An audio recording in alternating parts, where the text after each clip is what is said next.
തെളിച്ചമേകാൻ പൊൻപുലർക്കാലം വെളിച്ചമാകുമ്പോ നുറുങ്ങുവെട്ടം പക്ഷിപരാഗം തെളിച്ചു കാട്ടുമ്പോ വരുന്നു ദൈവം മനസ്സിനുള്ളിൽ തിളക്കമേകിടാൻ തരുന്നു ധ്യാന പ്രകാശമാർക്കും വിളക്ക് വയ്ക്കുമ്പോൾ നുറുങ്ങുവെട്ടം ഇറങ്ങിടട്ടെ ഹൃദന്തമെല്ലാം യുഗപ്രകാശത്താൽ മറഞ്ഞിടട്ടെ മനാന്ധകാരം യുഗപ്രസാദത്താൽ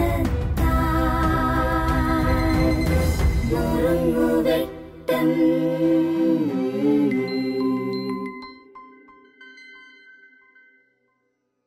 ഒരു വചനഭാഗം ശ്രവിക്കാം. വിശുദ്ധ മത്തായിയുടെ സുവിശേഷം അധ്യായം 14 വാക്യങ്ങൾ 23 മുതൽ. അവൻ ജനക്കൂട്ടത്തെ പിരിച്ചുവിട്ടതിന് ശേഷം ഏകാന്തതയിൽ പ്രാർത്ഥിക്കുവാൻ മലയിലേക്ക് കയറി. രാത്രിയായപ്പോഴും അവൻ അവിടെ തനിച്ചായിരുന്നു. എൻ്റെ സെമിനാരി പഠനകാലത്ത് എനിക്കൊരു സ്പിരിച്വൽ ഫാദർ ഉണ്ടായിരുന്നു. എൻ്റെ ഫിലോസഫി മുതൽ തിയോളജി അവസാനിക്കുന്നവരെ അച്ഛനായിരുന്നു എൻ്റെ സ്പിരിച്വൽ ഫാദർ. നീണ്ട 8 വർഷക്കാലം അച്ഛനിൽ നിന്ന് ഒത്തിരി കാര്യങ്ങൾ എനിക്ക് പഠിക്കുവാനും ഒക്കെ സാധിച്ചിട്ടുണ്ട്. അങ്ങനെ അവസാനം എൻ്റെ തിയോളജി പഠനത്തിൻ്റെ അവസാനം ഞാൻ നാട്ടിലേക്ക് പുരോഹിതനാകാനായിട്ട് തിരിച്ചു വരുന്നതിന് മുമ്പായിട്ട് അവസാനമായിട്ട് ഞാൻ അച്ഛനെ കാണാനായിട്ട് ചെന്നു. അച്ഛൻ്റെ അടുത്തിരുന്നു, കുറേ കാര്യങ്ങളൊക്കെ സംസാരിച്ചു, പ്രാർത്ഥിച്ചു. അച്ഛൻ അവസാനമായിട്ട് എനിക്ക് ആശീർവാദം തന്നു. ഞാൻ അച്ഛൻ്റെ റൂമിൽ നിന്ന് പുറത്തേക്ക് വന്നപ്പോൾ അച്ഛൻ എൻ്റെ കൈ പിടിച്ചിട്ട് അച്ഛൻ എന്നോട് ഇങ്ങനെ പറഞ്ഞു, ബ്രദർ 1 മാസത്തിനുള്ളിൽ ഒരു പുരോഹിതനാകും. പുരോഹിതനായി കഴിഞ്ഞാൽ ജീവിതം തിരക്ക് പിടിച്ചതാവും. പലരും പല കാര്യങ്ങൾക്കും വന്ന് വിളിക്കും, പല ശുശ്രൂഷകൾക്കായിട്ട് പോകേണ്ടി വരും. പക്ഷേ ആ ശുശ്രൂഷകളുടെയും തിരക്കുകളുടെയും ഇടയിലൊന്നും പ്രാർത്ഥിക്കാൻ മറക്കരുത്.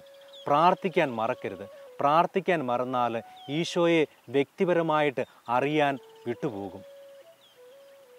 ഞാൻ ഇന്നും ഓർത്തിരിക്കുന്ന ഒരു ഉപദേശമാണ് പ്രാർത്ഥിക്കാൻ മറക്കരുതെന്ന് എന്നോട് പറഞ്ഞ എൻ്റെ ആത്മീയ ഗുരു. പ്രിയപ്പെട്ടവരെ, പ്രാർത്ഥിക്കാൻ മറന്നാൽ ഈശോയെ വ്യക്തിപരമായിട്ട് അറിയാൻ സാധിക്കില്ലെന്നാണ് എൻ്റെ ആത്മീയ ഗുരു എന്നോട് അന്ന് പറഞ്ഞത്.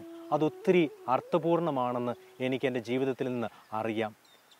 ഞാൻ പ്രാർത്ഥിക്കാൻ മറന്നു പോകുമ്പോൾ, ഞാൻ പ്രാർത്ഥിക്കാൻ സമയം കണ്ടെത്താതിരിക്കുമ്പോൾ, ജീവിതത്തിൻ്റെ തിരക്കുകളുടെ ഇടയിൽ ഓടുമ്പോൾ എവിടെയൊക്കെയോ ആ ഈശോയുമായിട്ടുള്ള ബന്ധം മുറിഞ്ഞു പോകുന്നതും, ആ ബന്ധമില്ലാതെ പ്രവൃത്തികൾ ചെയ്യുമ്പോൾ, ശുശ്രൂഷകൾ ചെയ്യുമ്പോൾ അതിനൊന്നും ഒരു അർത്ഥമില്ലാത്തതും എനിക്ക് പലപ്പോഴും തോന്നിയിട്ടുണ്ട്.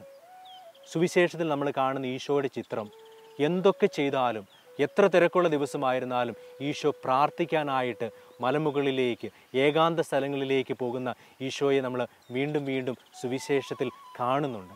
എന്തിനാണ് നമ്മൾ പ്രാർത്ഥിക്കേണ്ടത് എന്ന് ചോദിച്ചാൽ അതിനുള്ളൊരു ഉത്തരം, നമുക്ക് ആത്മീയമായ ബലമുണ്ടാകാൻ നമ്മൾ പ്രാർത്ഥിക്കണം. നമുക്കറിയാം, നമുക്ക് ശരീരത്തിന് നല്ല ബലമുണ്ടെങ്കിൽ, നല്ല മസിലുള്ള ഒരു വ്യക്തിയുടെ അടുത്ത് നമ്മൾ ഫൈറ്റ് ചെയ്യാൻ പോയാൽ അദ്ദേഹം നമ്മളെ തോൽപ്പിക്കും. എന്തുകൊണ്ടാണ്? അദ്ദേഹത്തിന് നല്ല മസിൽ പവറുണ്ട്. നമ്മളൊരു ശരീരത്തിന് മസിൽ പവർ ഉള്ളത് എന്ന് പറയുന്നത് പോലെ തന്നെ നമ്മുടെ ആത്മാവിനും ഒരു മസിൽ പവർ ഉണ്ടാകണം. ആത്മാവിന് ബലമുള്ള വ്യക്തിക്ക് മാത്രമേ പ്രലോഭനങ്ങളെ എതിർത്ത് തോൽപ്പിക്കാനായിട്ട് സാധിക്കുകയുള്ളൂ. എന്തുകൊണ്ടാണ് പലപ്പോഴും നമ്മൾ പാപങ്ങളിൽ വീണു പോകുന്നതെന്ന് ചോദിച്ചാൽ അതിനുള്ളൊരു ഉത്തരം ആത്മാവിൽ ബലമില്ലാത്തത് കൊണ്ടാണ് എന്ന് നമുക്കറിയാം. ആത്മാവിന് മസിൽ പവർ ഇല്ലാത്തത് കൊണ്ടാണ്, പ്രാർത്ഥനയിൽ പവർ ഇല്ലാത്തത് കൊണ്ടാണ്, ശക്തി ഇല്ലാത്തത് കൊണ്ടാണ് പലപ്പോഴും നമ്മൾ തിന്മകളിൽ വീണു പോകുന്നത്, പ്രലോഭനങ്ങളിൽ വീണു പോകുന്നത്. പ്രിയപ്പെട്ടവരെ, നമുക്ക് പ്രാർത്ഥിക്കുന്നവരായിത്തീരാം. പ്രാർത്ഥിക്കാനായിട്ടൊരു സമയം നമുക്ക് മാറ്റിവെക്കാം. നമ്മുടെ ജീവിതത്തിൽ എല്ലാത്തിനും നമ്മൾ സമയം വെക്കാറുണ്ട്. ഭക്ഷണം കഴിക്കാൻ നമുക്കൊരു സമയമുണ്ട്, അല്ലെങ്കിൽ TV കാണാൻ നമുക്കൊരു സമയമുണ്ട്, സുഹൃത്തുക്കളോട് സംസാരിക്കാൻ നമുക്കൊരു സമയമുണ്ട്. പ്രാർത്ഥിക്കാൻ സമയമുണ്ടോ? പ്രാർത്ഥിക്കാനായിട്ട് നീ ഒരു സമയം മാറ്റി വെച്ചിട്ടുണ്ടോ? അങ്ങനെ ഒരു സമയം മാറ്റിവെക്കാം. അത് ഒരുപക്ഷെ രാവിലെ ആയിരിക്കാം, വൈകുന്നേരമായിരിക്കാം. പക്ഷേ പ്രാർത്ഥിക്കാനായിട്ട് ഒരു സമയം നമ്മുടെ ജീവിതത്തിൽ നമ്മൾ മാറ്റിവെക്കണം. ആ ഒരു സമയം എത്തുമ്പോൾ നമ്മൾ ഓർക്കണം, ഇത് പ്രാർത്ഥിക്കേണ്ട സമയമാണ്. ഇതെൻ്റെ ദൈവത്തിൻ്റെ കൂടെ ചെലവഴിക്കേണ്ട സമയമാണ്. അങ്ങനെ നമ്മൾ വ്യക്തിപരമായി പ്രാർത്ഥിക്കാനായിട്ട് എല്ലാ ദിവസവും ഒരു സ്വല്പ സമയം മാറ്റിവെക്കുകയാണെങ്കിൽ നമ്മൾ ആത്മീയമായി ബലമുള്ളവരായി തീരും. ആത്മീയമായി ബലമുള്ളവരാണെങ്കിൽ നമ്മൾക്ക് പ്രലോഭനങ്ങളെ തോൽപ്പിക്കാനായിട്ട് സാധിക്കും. അങ്ങനെ ഈശോയോട് ചേർന്ന് ഈശോയുടെ വിശ്വസ്തതയുള്ള ഒരു ജീവിതം നയിക്കുവാൻ നമുക്ക് സാധിക്കുമാറാകട്ടെ. ഈശോയെ പോലെ നമുക്കും പ്രാർത്ഥിക്കുന്നവരായി തീരാം. ദൈവം നിങ്ങളെ അനുഗ്രഹിക്കട്ടെ. നുറുങ്ങുവെട്ടം